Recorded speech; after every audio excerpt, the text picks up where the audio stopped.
Bueno, a todos, esperemos que esté corriendo como debe de ser la transmisión. Buenos días, buenas tardes, buenas noches, dependiendo del lugar y la hora en donde me estén localizando. Vamos a ver, aquí en un principio me había parecido luego que estuvo raro el inicio de transmisión, ¿no? Como me indicó al inicio de transmisión esto, ¿no? En virtud de que, bueno, miren, a mí me... Ahora les quiero decir una cosa, lo que a mí me preocupó hace rato, que empezamos la primera parte del aniversario luctuoso de Rosa Luxemburg, eh, hablando del metro, y en esta ocasión no va a ser la excepción, porque acabo de ver algo que me preocupó, que me preocupa. Están a la clase trabajadora de lo que está sucediendo en el metro. Yo les comentaba que iba a ser un desastre el haber hecho meter al ejército directo, no al nacional, pues digamos de buena onda con la gente, no hay un auxilio para toda la gente, pero lo que ya es preocupante es el que hayan metido al ejército a los talleres del metro, eso sí es preocupante. De hecho, les comentaba que en París, cuando ustedes van al metro, allí lo que tienen es al ejército, pero con armas grandes, ¿no? Entonces, y aquí en México lo que se ve con la Guardia Nacional es, al contrario, es un apoyo a la gente, a la población más menos válida y cosas por el estilo. No es eso el problema. Lo que sí es un problema es el que se haya metido el ejército a los talleres del metro. Y claro, ahí, porque a nadie le gustan los misioneros con bayoneta, ¿no? Y no han resuelto nada. Sigue habiendo accidentes, sigue habiendo boicots. Hace unos días volvió a salir humo de la estación Valderas y cuestiones por el estilo, ¿no? Y, o sea, ¿para qué quieren entonces al ejército en los talleres? No han resuelto nada y sí están hostigando a la clase trabajadora. Están al conductor. Tengo entendido que lo que sucedió en el metro, en la línea Potrero, al no tener buen mantenimiento la línea del metro, al no tener un buen mantenimiento, tiene que usarse el piloto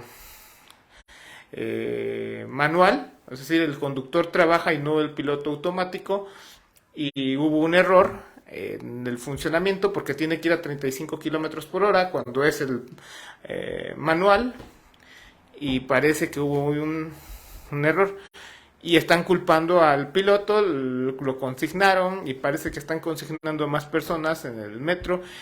A mí me parece que no es, pues no estoy excluyendo de que pueda haber la pus de la clase obrera más cercano al lumpen, que se haya vendido a la reacción y que en algún momento dado sea culpable de todo esto, pero no es toda la clase trabajadora.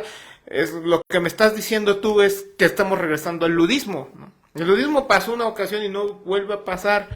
Un obrero nunca va a destruir sus propias mercancías. O sea, ¿cuántos de ustedes han visto que un obrero de Ferrari, de esa empresa de Ferrari, agarre un taladro y empiece ahí a perforar las llantas de los carros estos Ferraris? O sea, no ocurre que los obreros sean de los constructores de Huawei, por más explotados que se encuentren, por ejemplo, vayan y destruyan sus propios teléfonos. No, eso no ocurre, la clase obrera no trabaja de esa forma y además cuando lo hace, lo que tú no lo hace afectando a los demás. Lo que tú me estás diciendo es que estamos regresando a la época del ludismo, ¿no? Cuando tú me dices que son los obreros los causantes de todo el desastre. No. Y en contraste lo que vemos es que el dirigente hoy burgués, porque también es dueño de una fábrica que le provee al metro, lo dejan como si nada libre y el señor sigue como si nada libre, ¿no? El burgués sigue como si nada libre, en contraste con la clase trabajadora a la cual ahora la están acusando de lo que pueda suceder en marzo. Dices, bueno, a mí sí me preocupa esta situación. O sea, obviamente no es cosa del comunicador, porque podrán decir que un tal comunicador lo está interpretando así, pero es que eso se escucha por muchos lados. Que ahora resulta que ahora son los trabajadores del metro. Si los trabajadores del metro no va al andén de ningún lado a otro, no se prende ni siquiera una sola lámpara en el metro. Entonces, ¿cómo me puedes decir que desde el 68, 69, que echaron a andar el metro hasta el día de hoy, el metro funciona y funciona? Y hoy de repente los trabajadores quieren boicotear su propia mercancía. Están locos. Son transportistas. Marx explicaba que un transportista es un obrero cuya mercancía se consume mientras se produce. Eso es en general lo que ocurre con todos los transportistas. Y tú me estás diciendo que es un sinsentido, ¿no? O sea, por lo que les digo, ningún obrero en el planeta suele hacer ese tipo de cosas, ¿no? A no ser que alguna cosa, una situación, como les digo, pero no es algún lumpen, pero no es uno o dos lumpenes, no describe a toda la clase trabajadora. Yo sigo esperando el momento en que saquen al ejército de los talleres del metro. A nadie, como decía Robespierre, le gustan los misioneros con bayoneta, y que sí, en contraste con esto, arresten al dirigente sindical. Entonces sí veré que hay intenciones de decir, mira, va por aquí la situación. Pero si lo que me dice el ejército es, en marzo tenían, para tal fecha tienen ahí, están generando es más paranoia entre la población, para ya no usar el metro, estás generando paranoia. Y eso no ayuda, ¿no? a la propia causa. Porque miren, otra cosa que me llamaba la atención es que cuando tú vas a la calle y le preguntas a la gente, un youtuber estaba haciendo entrevistas, después de lo ocurrido en el metro, Barranca del Muerto, estaba ahí un youtuber, ¿no?, con el micrófono preguntándole a la gente y que qué es lo que pensaba. Prácticamente todos dijeron que creían que la situación se debía a la ruina en la que se encontraba el metro debido a la falta del presupuesto del mismo, ¿no? Entonces nadie creía ese asunto del boicot. Entonces yo les digo que es una situación doble, ¿no? Yo creo que puede haber las dos situaciones. A mi parecer, hay las dos situaciones, a mi parecer, ¿no? La una no se contrapone a la otra, ¿no? Pero ni siquiera se ha inyectado de forma visible más dinero al metro, y tampoco se ha encontrado los supuestos causantes de todo este y al que culpan es a la clase trabajadora. Entonces, a mí me preocupa que pueda haber un ataque en contra del obrero. Y en este canal, como ustedes lo saben, somos amigos de la clase trabajadora. Somos, ¿no?, proletarios de todos los países unidos. Y no vamos a permitir que a nuestra clase se le esté acusando de algo injusto. Dicho todo está esto, ¿no? Ahora sí, vayamos con la situación. Bueno, hay otra cosa más. O sea, no sé, los que no conocen esta película. Acá, bueno, desde el 2020, esta película es una película sobre la vida de la hija más chica de Carlos Marx, ¿no? Y las desgracias que pasó con un narcisista hijo de perra, ¿no? Narra los últimos momentos de vida de ella, un poco habla de sus otras hermanas, Laura y de Juana, la grande. Y bueno, todas se llamaban Juanas, todas las hermanas, ¿no? Y la mamá también se llamaba Juana, por eso todas las hijas se llamaban Juanas, ¿no? Todas se llamaban Juanas. Y eso, ¿no? Bueno, ¿quién pueden? Si les sugiero verla, si están en posibilidad de verla, me parece que está ahí me parece que está en YouTube, ¿no? A mí lo que no me gustó es que intentan por ahí poner en vez de poner banderas rojas, se quieren poner banderas moradas, ¿no? Sí, cómo no, ella vigilaba, hablando de gente que vela por los intereses de la clase trabajadora. Eleanor Marx vigilaba por los intereses de la clase trabajadora, no vigilaba por el interés de la mujer en lo abstracto, ¿no? ¿Cuántas veces su propio padre denunció esa situación de hablar del hombre en lo abstracto, ¿no? De la humanidad así en lo abstracto, ¿no? Todos los hombres, decía Carlos Marx, juegan un papel en la producción, ¿no? Y tú tienes que catalogar a cada quien dependiendo del lugar en el que cada quien esté jugando su papel en la producción, ¿sale? Entonces no vamos a permitir este tipo de cosas que están pasando en el metro. Hablando, dado que ella es una luchadora por los intereses de la clase trabajadora, ¿no? No mucho menos que Karl Liebknecht o Rosa Luxemburg, ¿no? De quien estamos hablando, obviamente, hasta que terminemos, estamos viendo un recuento de más o menos cómo se fue su vida, ¿no? Lo último que habíamos visto en la cápsula pasada, ahora sí, ya pasando el tema de Rosa Luxemburg, es qué había pasado después de su reunión en el Congreso de Reunificación tras la Revolución Rusa de 1905, la defensa de Rosa Luxemburg a la teoría de la revolución permanente. Bueno, después de este congreso, donde gran figura fue León Trotsky, por haber sido él el jefe del Soviet de Petrogrado de 1905, ¿no? Entonces fue altamente aclamado en ese congreso. Claro, no le gustaba esa situación, a los envidiosos. Ya ven que aquí no falta también en este ambiente la envidia y cosas por el estilo, ¿no? Entonces había mucha gente envidiosa que no le gustaba esta situación. Pero bueno, independientemente de eso no pueden cambiar ellos la historia, ¿no? Las capacidades en aquel entonces León Trotsky tendría 25 años, 26 años cuando fue el jefe del Soviet de Petrogrado. Y bueno, muchas gracias por los likes.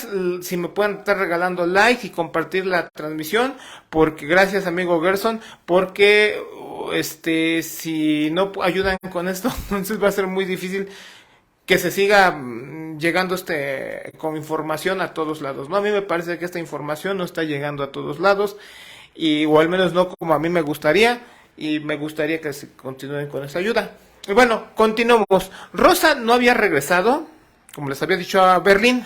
Entonces ya era justo que Rosa pudiera por fin regresar a Berlín. Llega a Berlín, un poco recibiendo, ¿no? A pesar de que toda su vida, saludos Gerson, a pesar de que había sido amiga o casi toda su vida de este señor de Kautsky y de su mujer, Luisa, a pesar de que había sido amiga de todo y de toda esa bandita, y en ese sentido Rosa Luxemburg nunca tuvo un papel en la dirigencia, digamos, no era la jefa del partido propiamente, digamos que era una jefa moral del partido, ¿no? Donde sí se pudo ganar mucha presencia, obviamente es con los socialistas, polacos, ¿no? Ella venía del Partido Comunista, el Partido Socialista y polaco, llegó ahí, entonces tenía siempre mucha, como ustedes saben, creo que sí hablamos la vez pasada de los pleitos sí habíamos hablado, los pleitos de Rosa Luxemburg o algunos de los pleitos que tenía Rosa Luxemburg con Lenin, y que finalmente todos quedaron salvaguardados. Cuando se reunió con Lenin, habíamos platicado de que se había reunido con Lenin y con Zinoviev, con Kamenev, estos dos últimos, pero se reunió con Lenin y pues discutieron en esa ocasión sobre el Estado, es lo que básicamente es sobre el Estado, ¿no? Yo creo que mucho de lo que la discusión de aquel entonces tuvieron con Rosa Luxemburg sería base de lo que más adelante se volvería el libro del Estado y la Revolución, que en 1917 escribe Lenin, escondido, porque lo estaban persiguiendo durante la Revolución de 1917, escribe este libro Lenin, ¿no? Y en otra ocasión hablamos de la historia de ese libro, ¿no? Que es un libro que estaba escrito en un cuaderno azul, por cierto, he dicho al margen, ¿no? Entonces, ahí está la situación, ¿no? Con Rosa Luxemburg, ¿no? Cuando llega, pues sí, si se dan cuenta, de 1905 a 1914, que está ya la Primera Guerra Mundial, más o menos, entre comillas, más o menos, pues no hubo grandes problemas, entre comillas, ¿no? Sí, salvo que, bueno, ahorita vamos poco a poco, poco a poco. Pero en ese periodo, en este periodo es que estoy viendo aquí el póster de Eleanor Marx. En ese periodo en 1906 surge la Escuela de Formación Política que ya habíamos hablado en alguna ocasión. se escoja algunos cuantos para ser los ponentes en esta escuela de formación política, ¿no? En base en esa escuela de formación política sale el libro que ya habíamos estado podcasteando y que no terminamos, Introducción a la Economía Política, que incluso en algunas partes empieza a tratar temas de materialismo histórico, que llevamos apenas 2 podcasts de ese libro, no lo hemos terminado. No es que no tenga ahí tengo incluso por ahí algunas notas avanzadas, pero bueno, no me ha sido posible. Esperemos que sí pueda en algún momento terminar ese libro de Rosa Luxemburg, esperemos. Que no me vaya a pasar como más estuvo pasando con el libro de Rusia, de la revolución a la contrarrevolución, ¿no? Del de Rusia, ¿no? Pero sí, esperemos ya. Que hagamos, pero ese libro salió en base a esas notas, ¿no? Ese libro. Pero no solamente sale ese libro en base a esas notas. Sale otro que se llama la acumulación del capital, que es un libro de Rosa Luxemburg, de una crítica de alguna inquietud que había tenido, que ella sentía que no salía esa inquietud, y reescribe que Carlos Marx no la explicaba. Entonces Rosa Luxemburg escribe ahí un libro donde explica ya muchas de sus inquietudes sobre la última parte. Gracias por los likes, les pido que por favor ayuden a compartir, muchas gracias. Y esta última parte del libro de Rosa Luxemburg, digo, de este libro, pero, sus inquietudes son sobre la segunda parte del Capital. El Capital, volumen 2, ¿se acuerdan? No hemos buscasqueado nada más el volumen 3, empezamos con el volumen 4, nosotros no abordamos el volumen 2, pero el final del volumen 2 ya narra cómo es el ciclo del capital nacional. Ya no habla nada más del ciclo del capital, digamos, en una esfera de la producción. Hay que una fabriquita, no. Que en el metro, ¿cómo es el ciclo del capital en el metro, por ejemplo, ¿no? O cómo es el ciclo del capital por ejemplo, otra cosa, el Marken, yo no sabía, resulta que la línea 12 del metro es privatizada, está privatizada, no es privada la línea 12 del metro. Ahora resulta, yo no sabía eso, En fin. Para no distraerme, ¿no? Entonces, habla Marx del volumen, perdón, en la última parte del ciclo, del ciclo del capital a nivel nacional, más adelante cómo es eso del PIB, ¿no? Entonces termina explicando cómo es esa situación del PIB, ¿no? Con el ciclo. ¿Cómo? O sea, porque son varios ciclitos del capital, ¿no? Ciclitos del capital, ciclitos del capital, ciclitos del capital. ¿Cómo tus pequeños ciclos del capital se vuelven en un único ciclo del capital? Entonces, primero lo que hace Marx es dividir, ¿no? Entre los ciclos entre las esferas de la producción que sirven para producir medios de producción y los que sirven para producir medios de vida. Y se empieza ahí se avienta pues Carlos Marx con Tokio, ¿no? Ya saben cómo es Marx, ¿no? Se avienta, le echa ganas, ¿no? Se va con todo. No lo voy a explicar hoy, obviamente. Entonces, a mí me parece que hay una duda ahí no duda, sino una inquietud, y más que inquietud, una desaveniencia de Rosa Luxemburg con lo ahí planteado. Entonces, sería bueno ya ver qué plantea Rosa, qué plantea el libro, y ver dónde dónde está la verdadera desaveniencia entre el volumen 2 y Rosa, ¿no? Y Rosa, ¿no? Ahí le estuve viendo ahí una persona que estaba ahí leyendo y que estaba ahí buscando como parchar. Miren, es que a mí no me gusta que cuando... Podría ser que Rosa esté mal. Yo no lo niego, pues... Es más fácil que Rosa esté mala que Marx esté mal, que no es que Marx sea todopoderoso y que lo sepa y que la saque de todas a todas, ¿no? Pero...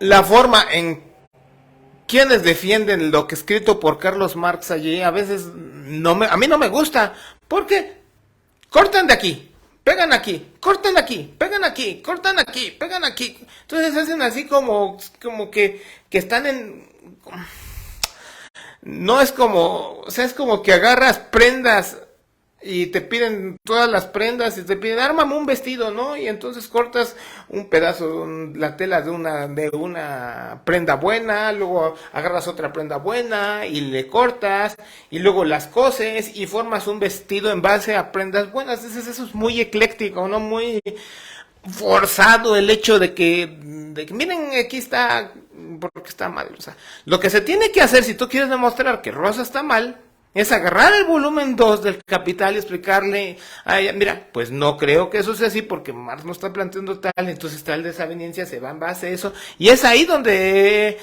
pero no se hace agarrando prendas buenas y cortándolas y luego pegándolas y luego, no, eso no me parece que, a mí no me parece que vaya por ahí la situación. ¿No? A mí yo creo que a mí me hubiera gustado más que se agarre el volumen entonces, y entonces mira, aquí está la desaveniencia, ¿no? ¿Por qué Carlos Marx está bien? Y que es más, yo creo que hasta es más fácil en términos modernos. Hoy 2023 hasta debe de ser más fácil contestarle a Rosa. Mira, tú planteas esto en tu libro, contraejemplo, en tal año ocurre tal cosa con la economía política, lo opuesto a lo que tú escribiste. ¡Pum! Es más fácil, incluso es más fácil hacerlo así. O sea, poniéndole un contraejemplo a Rosa, tú en base a tu libro tendría que ocurrir las cosas, pum, pum, pum, pum, pum, pum, pum, desarrollarse de tal modo. Y una vez, ¿pero qué crees? En virtud de tu desarrollo, tendría que darse tal fenómeno, pero ocurrió lo contrario. Y entonces, ¡pum! Contraejemplo, le pones correspondientes contraejemplo a Rosa y ahí se acabó, fin de cuento, ¿no? Esa es otra forma de demostrar que Rosa no estaba bien, pero no se corta y no se enmenda y no, eso no se hace, ¿no? Bueno, en fin, esa es la parte. Hizo ese otro libro, que son también notas de ella, pues, ¿no? De hecho, todos estos libros es lo que se encontró tras los Freikorps, o sea, lo que más tarde serían nazis. O sea, la derecha extrema los toma presos a ella y a Karl Liebknecht, ya les he explicado, les dan un culetazo en la cabeza, los asesinan, los tiran, se encuentran el día 15 de enero, sus cuerpos flotando sobre el río, fallecidos, y así, ¿no? Eso es lo que eso es la forma en cómo tú los encuentras a ellos, ¿no?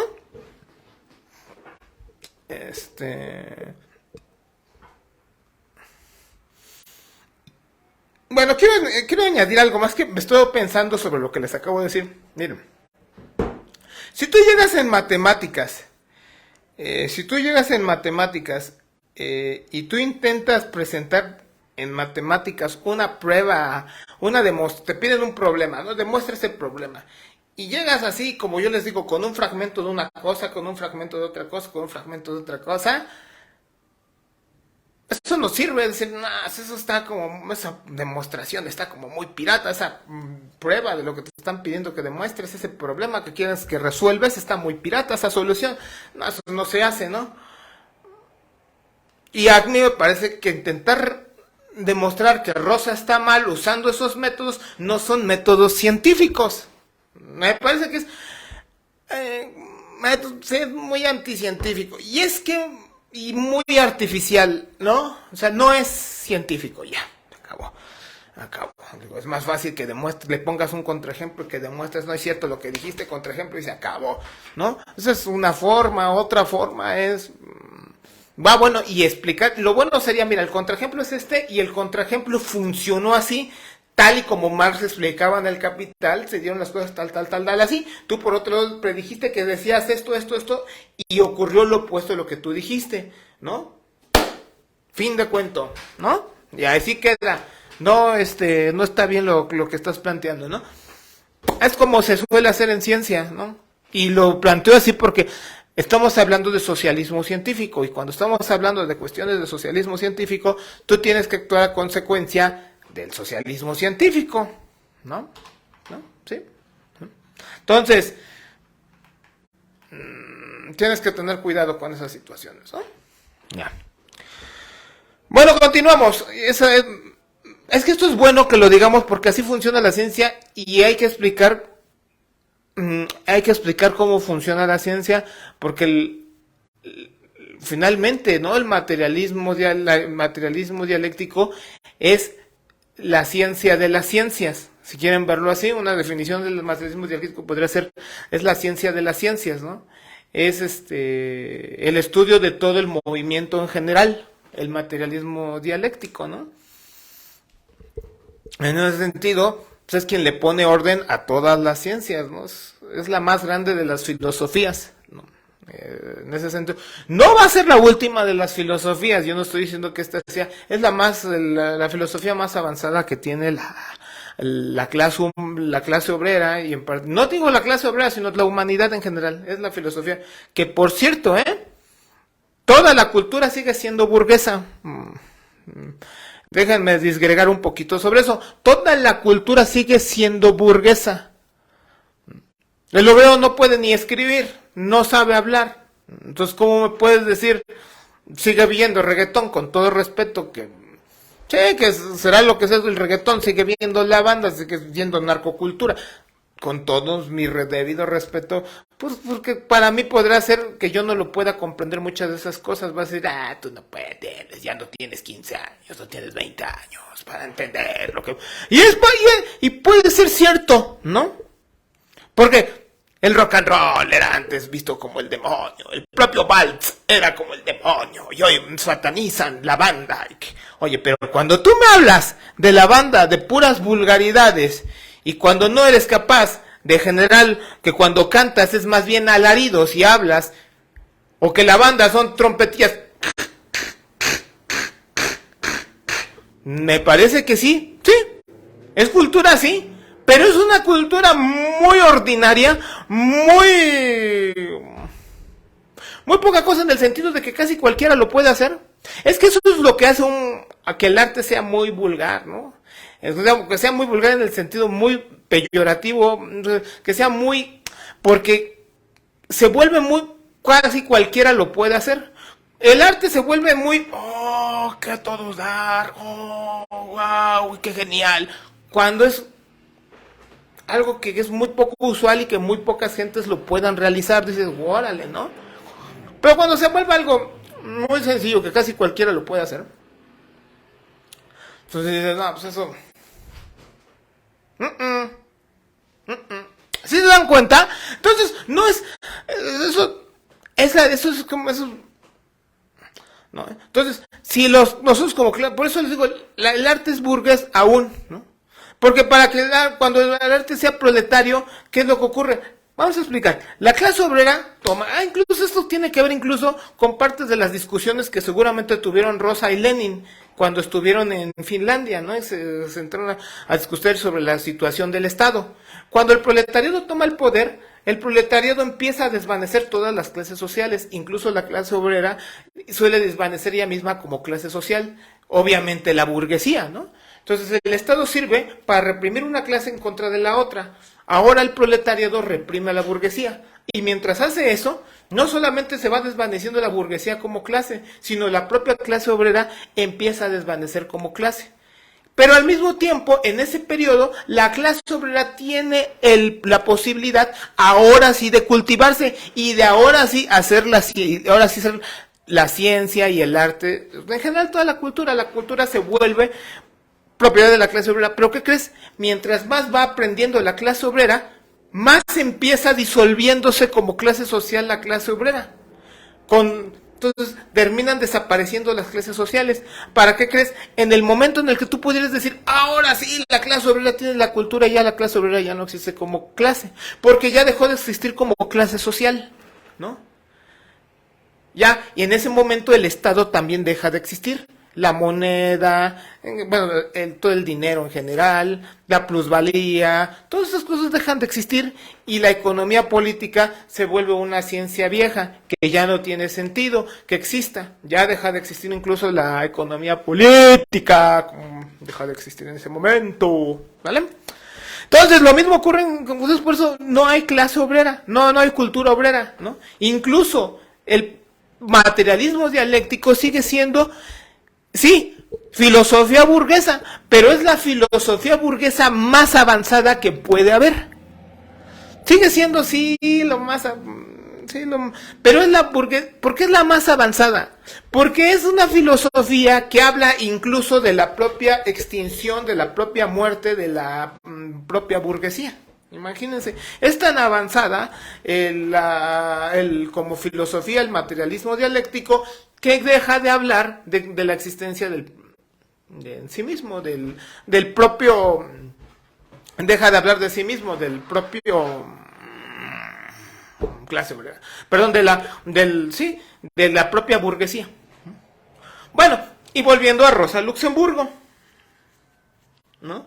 No conozco las opiniones de Rosa Luxemburgo sobre este tema. No las conozco, ¿no? Pero tenía que ver con lo que con parte de la discusión que tuvieron que dar entre el Estado. No sé si discutieron sobre cultura, pero sí sobre el Estado sí discutieron. Bueno, eso es una parte. Ahora, por otro lado, Rosa Luxemburgo, mientras así les digo, fue asesinada por los Freikorps cuando fue golpeada. Vuelvo a hacer otro aspecto. Se encontraron todas las notas de esas clases de 1906 a 1912, años muy tranquilos para Rosa Luxemburgo, que ella escribió. No se encontraron todas, solamente se encontraron algunas, porque los Freikorps pues desaparecieron gran parte del material de Rosa Luxemburgo, ¿no? A saber dónde quedó todo ese material. Sería muy valiosísimo encontrarlo, porque son notas relativamente sencillas y muy nutritivas, extremadamente nutritivas, no te digo extremadamente nutritivas, Rosa Luxemburgo.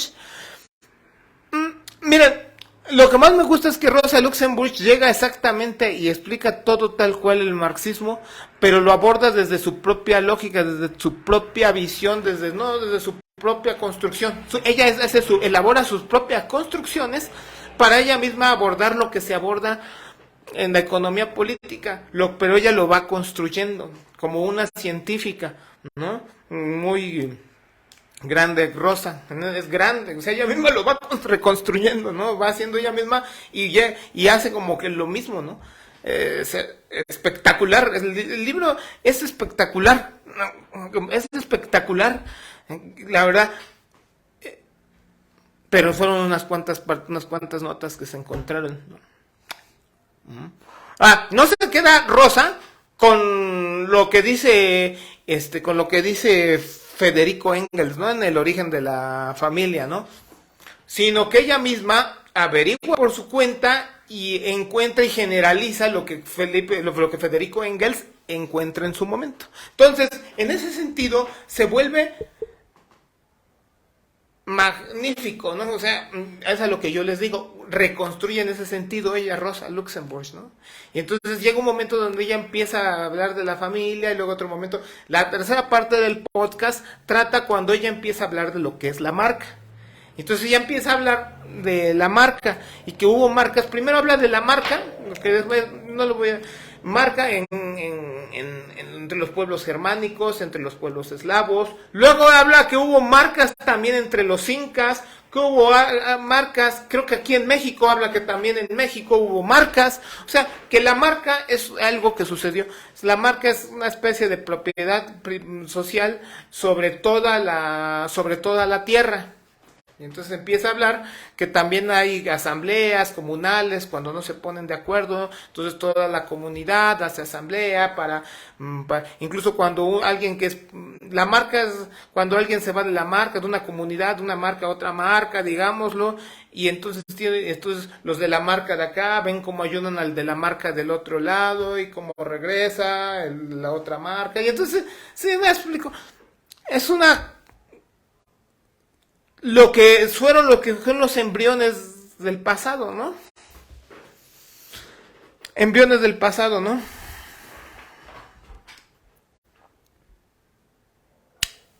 Bueno, volvamos a la situación de Rosa Lux. Finalmente, como les dije en alguna ocasión, ya olvidándonos de la escuelita, esta parte de la escuelita de Rosa Luxemburgo, en 1912, en Rusia, hubo un realce del movimiento obrero en Rusia. Y entonces empezó a haber huelgas por todos lados en Rusia. Gracias por los likes, muchas gracias. Si pueden también empezar a distribuir este material, se los agradeceré. Los tendré muy agradecido porque es muy difícil que este material circule. Bueno, entonces hay un movimiento huelguístico en toda Rusia, pero eso tiene su expresión también en las demás partes de Europa. Y entonces empieza a haber movimiento huelguístico no solamente en Rusia en 1912, también empieza a haber en Polonia y desde luego en Alemania, donde para aquel entonces ya radicaba Rosa Luxemburg, ¿no? Durante todo este tiempo Rosa Luxemburg, a pesar de que eran tiempos relativamente tranquilos para ella, después de haber pasado por la prisión y todo este asunto, ahí no hubo nada que destacar de su vida que fuera violento en su vida. Fue una vida tranquila para la de Rosa Luxemburg para aquel entonces. Y empezaron a estallar huelgas por todos lados, ¿no? El Partido Socialdemócrata empezó también a tener... Hubo un periodo donde hubo ganaciones, ganaron. Ya les dije, iban ganando escaños, ¿no? En virtud, aquí iban ganando escaños en virtud a votos. Iban ganando votos y tenían escaños. Llegó un momento donde perdieron votaciones. Los obreros perdían votaciones y entonces ganaba escaños la derecha. Vuelve a ganar el Partido Socialdemócrata votaciones, gana votaciones el Partido Socialdemócrata y va para arriba, pero no gana escaños. En comparación a lo opuesto, que era ganar a escaños y ganar. ¿Qué pasa? ¿Qué piensa Rosa de la huelga? Eso habíamos platicado en el pasado video, ¿no? De Rosa Luxemburg. ¿Qué onda con qué pensaba Rosa sobre las huelgas? Allá voy, sobre la huelga de 1905 escribe, ¿no? El libro de huelga de masas, y creo que de eso ya platicamos un poco de qué onda con ese libro. Pero lo importante, bueno, ahorita lo que me interesa es qué piensa de este periodo de huelgas. Este nuevo periodo de huelgas, es muy importante, porque es aquí donde se da la ruptura entre ella y Kautsky. Les dije que eran amigos. Pues es en este periodo donde se da la ruptura entre Kautsky y ella. Porque Kautsky lo que hizo fue que el Partido Socialdemócrata alemán lo desvincula de los sindicatos. Antes los sindicatos estaban vinculados con el Partido Socialdemócrata, pero ahora el Partido Socialdemócrata se quería dedicar en exclusiva al rollo electorero, como si que fuera Morena, como si que fuera el PT, como si que fuera como esos partiditos de derechas blandas, ¿no? Así como Mario Delgado, ¿no? No, yo nada más me quiero dedicar a los votos, no. Y entonces, eso es lo que quería toda esta burocracia del Partido Socialdemócrata. Pero ganaban, pero tenían una contradicción incluso ellos mismos. Y ellos mismos estaban echando la soga al suelo, porque ellos mismos ganaban votos y ganaban cada vez más votos, pero ya no tenían derecho a más escaños. Es más, los partidos de derecha tenían derecho a tener más escaños, aunque tuvieran menos votos que los socialdemócratas. Y ellos mismos desvincularon el movimiento obrero del propio partido, del movimiento sindical, y entonces le dieron vida propia a los dirigentes sindicales, para que los dirigentes sindicales apagaran las huelgas. Entonces, ¿qué pensaba Rosa? Dime tú qué pensaba, ¿qué piensas tú? Si tú dices que los charros sindicales están de rompehuelgas, pues ¿qué pensaba Rosa en 1912 con esta oleada de huelgas en Alemania? Pues que estaban de rompehuelgas. Los denunció y es ahí donde se dio la ruptura entre ella y Kautsky, porque Kautsky estaba defendiendo la situación de la ruptura entre dirigentes charros y el Partido Socialdemócrata. Y que al mismo tiempo estuvieran de rompehuelgas los dirigentes charros para que no hubiera huelgas, porque los dirigentes charros ya tampoco querían huelgas. Pues Rosa estaba muy enojada. Rosa, en ese estaba tan enojada que ella misma escribió. Ahorita les voy a contar una historia del libro de la huelga, del de 1905. Es más, les voy a contar ahorita. Ahora que me estás preguntando, el libro de 1905. Este libro fue escrito, el de 1900, el de la huelga de 1905, ¿no? El libro este libro era de Rosa Luxemburgo para pelearse en contra de los dirigentes de la socialdemocracia, pero en 1906-7 este libro. Era para un congreso de 1906, para un congreso de 1907 este libro. Lo que estoy narrando ya es en 1912, me estoy regresando un poco a la historia. Vamos a hablar de este libro. Este libro fue escrito porque ya estaban esas tendencias que definitivamente estallaron en 1912. Esa tendencia de querer desvincular a los charros sindicales ya estaban desde 1905, 1902, 1907, ¿no? Rosa Luxemburg escribe este libro en contra de la burocracia del Partido Socialdemócrata Alemán y de los charros sindicales. Como diciéndoles a los charros, ustedes no son la gran cosa, ustedes ni se crean, la gran cosa es el movimiento de masas. Por eso ella le da una importancia de más al movimiento de masas, como para decirles a los charros sindicales y decirles a los burócratas sindicales que son muy poca cosa. Pues, mira, cuando tú escribes ese libro, era para un congreso que iba a haber en esos días, y quería romperles en su madre desde 1907, desde esos días quería romperle su madre Rosa, hablando de romper madres, porque no solamente le rompe la madre, la fulanita esta Cuevas, a la Claudia Sheinbaum, no, esas bobaliconas, cada quien se queda con su doctora, hay quienes se van a quedar con la doctora Sheinbaum, yo me quedo con la doctora Luxemburg, pero bueno, la doctora Luxemburg escribe este libro, porque quería presentarlo para ese congreso, como ella no existía podcast, no había YouTube donde hacer sus transmisiones en vivo, como no había esas madres, se escribía en aquel entonces, y la imprenta del partido imprimía ese tipo de documentos. Entonces era un documento para debatirse en ese congreso. Entonces, lo manda a la imprenta del Partido Socialdemócrata, o a una de tantas imprentas del Partido Socialdemócrata, lo manda, ¿y qué creen que ocurre?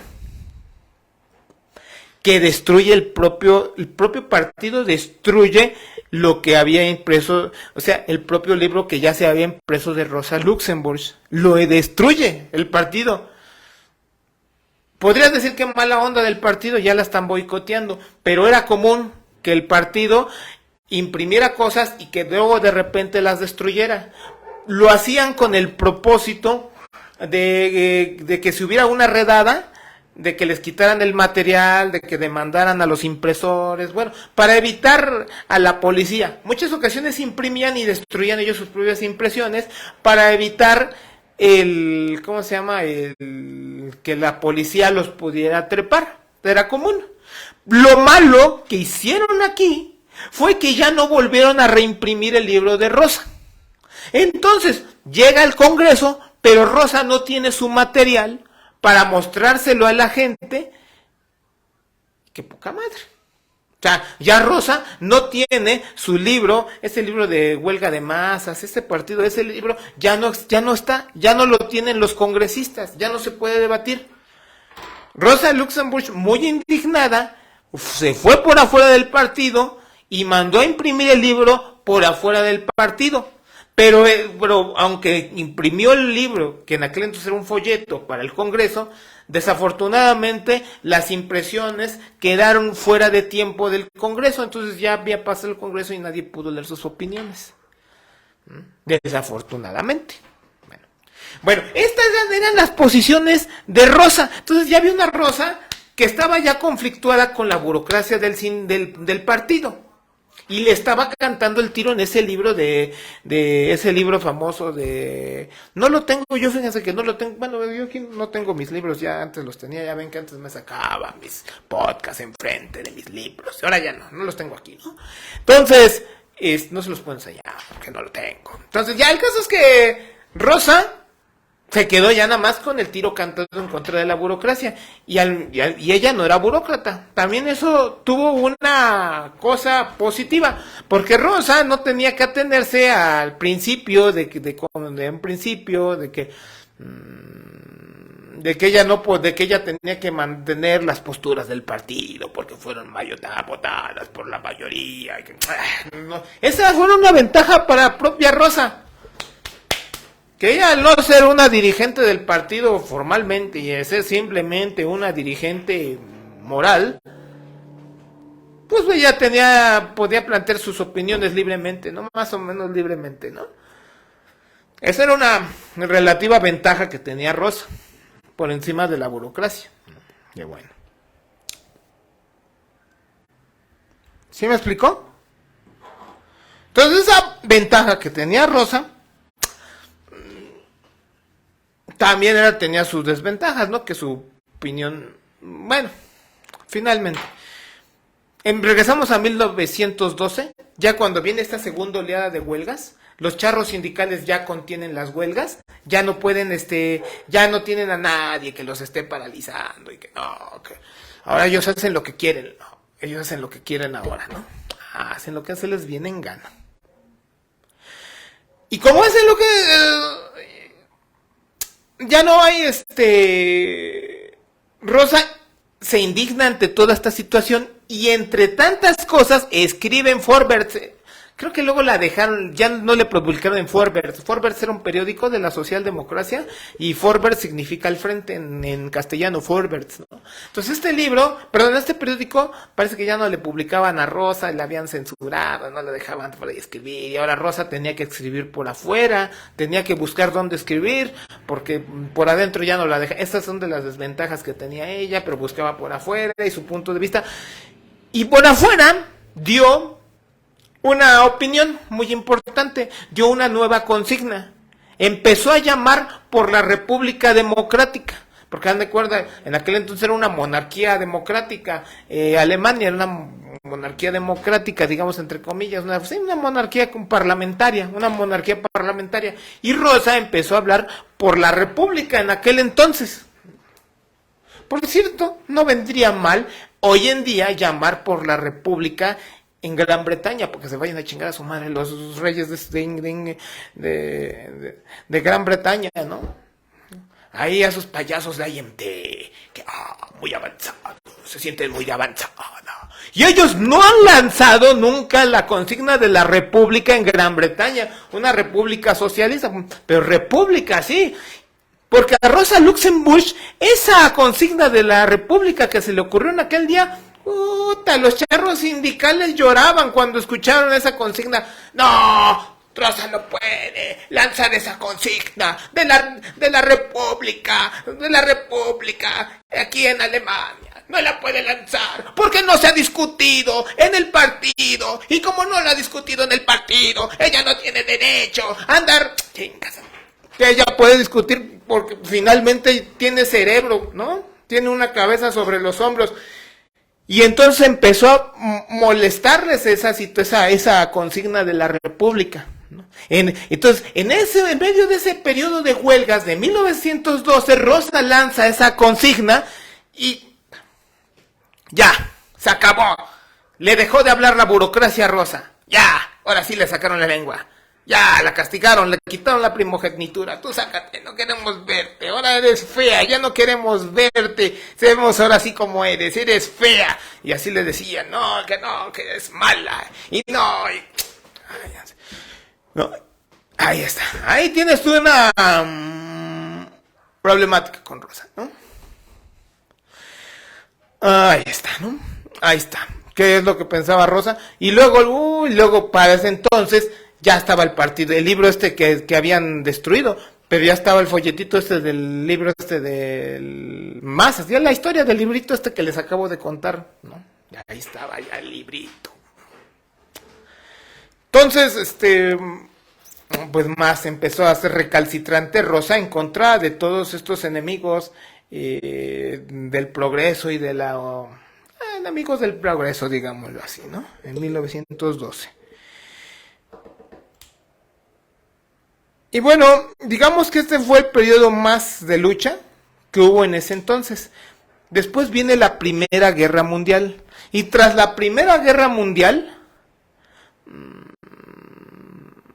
empieza un nuevo periodo. Y esta Primera Guerra Mundial, cuando empieza, destruye el periodo revolucionario que se venía a venir en Rusia.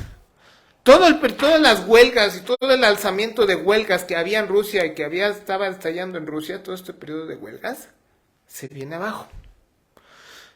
Porque ahora viene una oleada de chauvinismo de que ¡viva México! ¡Perdón! ¡Viva Rusia! Es que los mexicanos son muy chauvinistas. ¡Viva México! ¡Viva México! ¡Cálmate, güey! ¡Viva la clase obrera de todos obreros de todos los países unidos! Y lo mismo pasaba en todos los países, porque en todos los países la socialdemocracia, las respectivas socialdemocracias, voltearon a defender a sus propias burguesías. Y entonces todas las sociales democracias de todos los partidos empezaron a defender a sus propias sociales democracias. Cuando empezó esta defensa de las propias sociales democracias de sus respectivos partidos, no, que se da hay una traición a nivel mundial. Y y hasta de cierta forma la gente respaldaba esa política porque la propia gente estaba respaldando a sus propios ejércitos. ¡Viva México! Todos ahí respaldando, ¿no? Ok, ¡viva la Francia! ¡Viva! Que se les venga en mente, viva lo que sea. Entonces, y el movimiento huelguístico en todos los demás países, en todos los países del mundo, viene para abajo. Y de hecho ya hemos hablado un poco de eso, porque ya hablamos para ver cómo era el ambiente en el libro ese de la crisis de la socialdemocracia. ¿Cómo? O sea, ya no necesito ahondar sobre ese tema. ¿Por qué? Porque ya lo expliqué, y los que no hayan visto ese podcast de ese libro de Rosa Luxemburg, los remito a ver el libro. Ya no voy a abundar así sobre cómo era el ambiente. Eso ya lo vimos, eso ya lo explicamos, ¿verdad? Que eso dio a que la socialdemocracia reventara. Muy brevemente lo voy a decir. La socialdemocracia, muy brevemente, y no lo voy a, porque eso ya se dijo, eso ya se explicó en otros podcasts del libro de la socialdemocracia. ¿Qué fue lo que pasó? Que la socialdemocracia declara que no existe la lucha de clases en ese momento. Y eso significa que el proletariado se somete a la burguesía. Y entonces, lo que diga el señor patrón, lo que diga el señor patrón,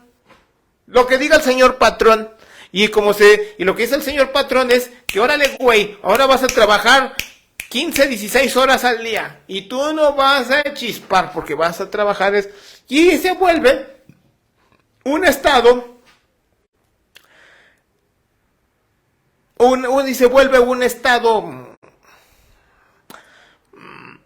totalitario. Bueno, entonces imagínate, en medio de un estado totalitario, Rosa Luxemburg lanzando esa consigna de que la república alemana. Y ¿cómo le fue? ¿Sí les queda claro? Entonces, pues así le fue a Rosa.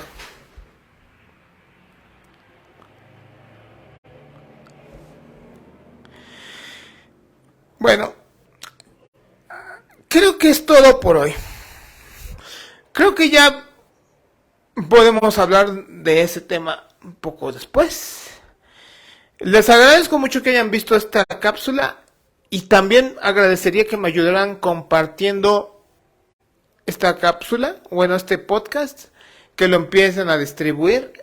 Se los agradecería mucho. Porque como ustedes ven, los números andan bajos, ¿no? Antes teníamos cientos de visualizaciones, ¿no? 100 y tantos. Cayó de repente a unas 20 y tantos y luego de repente a unas 30 y tantos. Inexplicablemente. Traemos un boicot, no quieren que uno las cosas. la ayuda. Urge que nos ayuden. Es urgente, pues.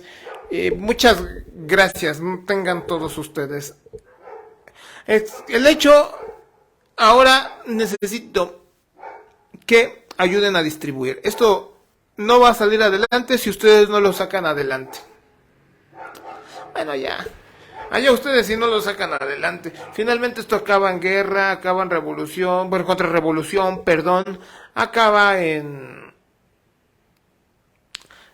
que los estalinos vuelven a tomar el control. Bueno, aunque eran los estalinos un montón de gatos contrarrevolucionarios. Siempre lo fueron, pero ahora son descaradamente contrarrevolucionarios. Entonces, esos güeyes ya nadie los pela, nadie los toma en serio, pero los reformistas sí toman el control de la situación. Y bueno, la situación altamente revolucionaria la vuelven contrarrevolucionaria, terminan entregando la situación revolucionaria y acabando con las revoluciones en cosas sangrientas, y volviendo la situación a una situación más reaccionaria como estaba originalmente. Y en el caso de México no es descabellado decir que incluso pueda dejar de existir el Estado-Nación México, ¿no? Podríamos ver una intensificación de la guerra en contra del narco, podrían, porque el proletariado es derrotado en la gresca, entonces el narco, quien auxilió a la burguesía en el control de la nación, es decir, aplacando el movimiento obrero, va a querer tomar su parte de la nación, toma su parte de la nación y eso puede acabar en la destrucción de la nación. Y en eso podría terminar en que México se termina volviendo el país más reaccionario del planeta, un país manejado por el narco. Ya no se puede decir más. Hoy más que nunca, la revolución socialista en México tiene que triunfar, porque estamos incluso al borde de la destrucción del Estado-Nación en México. Y México volviéndose un país bárbaro, posiblemente revolución en América del Sur, revolución en los propios Estados Unidos de Norteamérica, pero teniendo una ala contrarrevolucionaria en México. Entonces apagando todo, abasteciendo a toda la reacción, tanto en Estados Unidos como en América del Sur, ¿no? Eso es peligroso, sobre todo en Estados Unidos es más peligroso porque Estados Unidos es un país altamente industrializado y si triunfa la revolución socialista en México, en Estados Unidos, llega mucho más fácilmente, se expande a los demás países del mundo. Entonces eso es lo importante de la revolución socialista en México. Si la revolución socialista en México es derrotada y México se vuelve un país destruido, porque puede salir volando como Estado-Nación, incluso México, puedes tener varias decisiones de México incluso, ¿no? Puede haber varias decisiones en México. Entonces todo lo que es el actual territorio volviéndose varios mexiquitos, digámoslo así, escindidos y por culpa del narco y abasteciendo a cada quien a la reacción en América del Norte y en América del Sur. Pues imagínate. Y lo que pudo haber sido el auxiliar en la revolución socialista en Estados Unidos se volvió un motor para la contrarrevolución. No.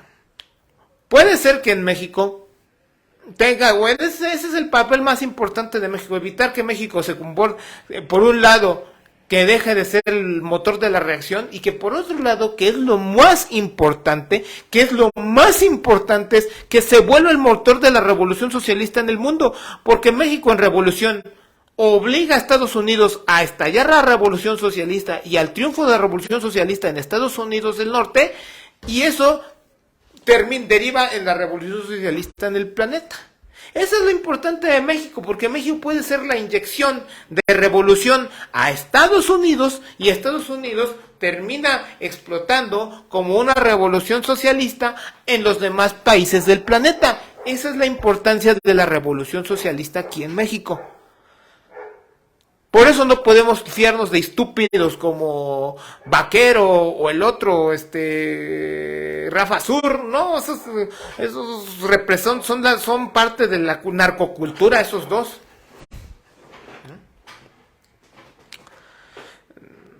Y que no lo nieguen, porque yo los he invitado a un debate público y lo niegan, no quieren debatir. Que a ver, Los invito a debatir y que nieguen esto. Y que lo nieguen. A ver si es cierto. Bueno, esta es la importancia de la revolución socialista mexicana en el planeta. Pero desafortunadamente está la 4T, pues sí, dirigida no por cuadros revolucionarios del partido bolchevique, no. Al frente se encuentran idiotas como Mario Delgado, ¿no? Gente así que no tiene diputacidillos, que no tiene nada que ver con el movimiento obrero. Hágame favor, Myers, ¿no? ¿Qué tenía que ver ese idiota disque artistita, que no es artistita de ningún lado, no tiene nada de artista ese señor? O sea, mucha gente así, de ese ambiente. Ninguno de los diputados de Morena, si acaso uno será la excepción, pero ninguno de los diputados de Morena viene del movimiento obrero, ninguno. ¿Cómo me vas a decir? Por eso no les extrañe, el viernes llegan y golpean a unos maestros que estaban manifestándose en la Ciudad de México para pedir algunas cosas, estaban pidiendo más personal para las nuevas preparatorias. Llega Claudia Sheinbaum con sus granaderos y les pega a los maestros. No es de extrañar, porque Morena no es un partido de izquierdas, es un partido de derechita, es la derechita, es un partido de derechas blandas. Pero esta situación se va a repetir 1, 2 y 1000 veces, porque no hay un partido revolucionario, un partido comunista revolucionario que se ponga al frente de los acontecimientos. No un partido de pendejos que se hacen llamar Partido Comunista de México, Partido Comunista Mexicano, que resultó que luego eran 2 en la historia, lo platica Paco Ignacio Taibo, que eran 2 partidos puros pañaleros. No es esto. Cuando yo me refiero al Partido Comunista Revolucionario, me refiero en términos a como lo hizo Ted Grant en Gran Bretaña.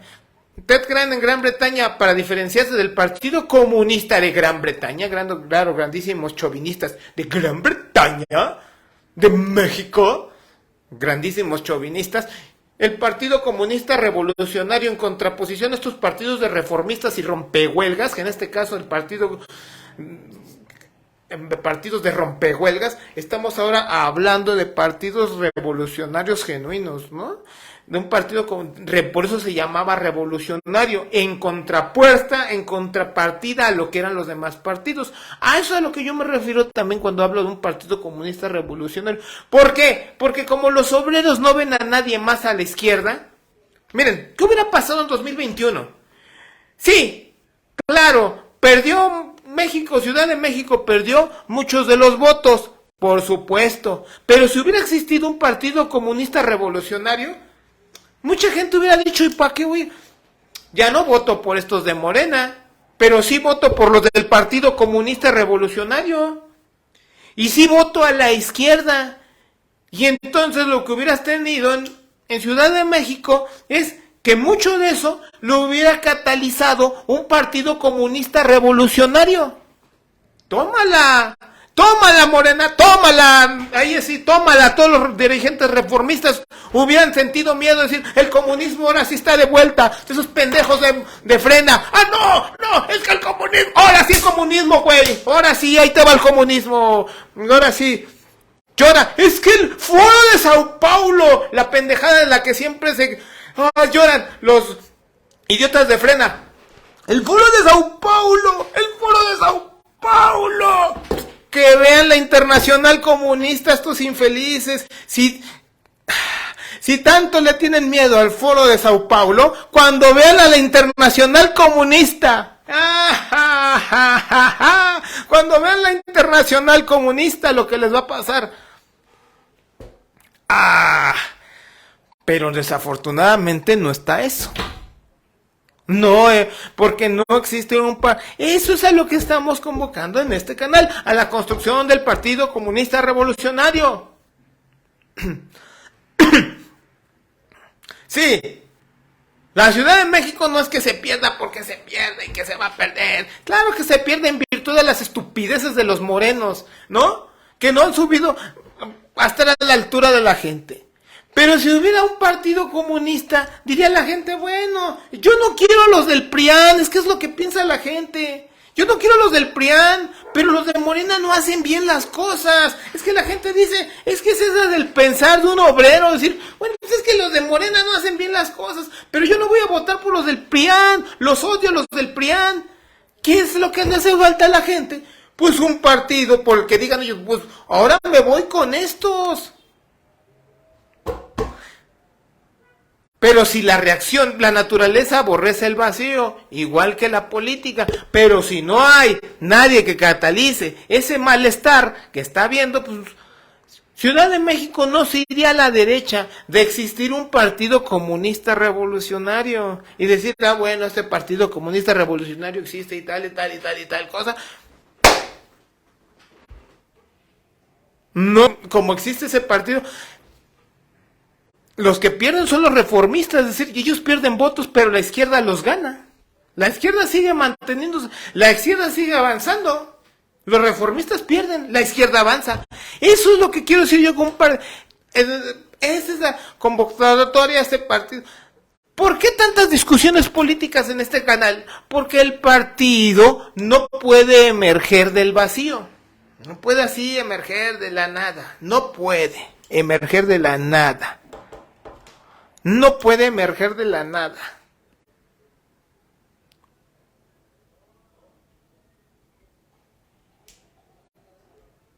El partido no puede emerger de la nada.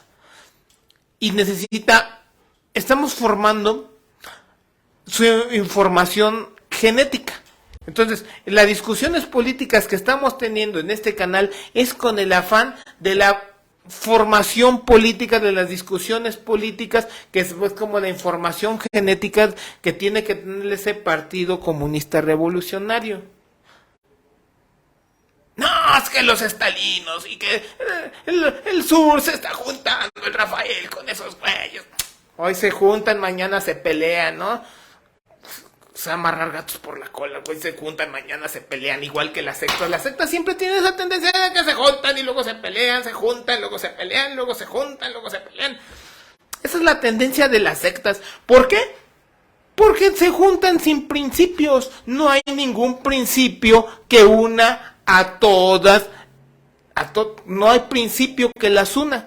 Lo que estamos buscando en este canal es efectivamente dar la información genética, es decir, todo aquello que integre al partido y que digas, ah, estas son las ideas del partido, y que digas, ah, sí, esto ya quedó claro. ¿Sí me explico? Esto es lo que se busca con tanta discusión política.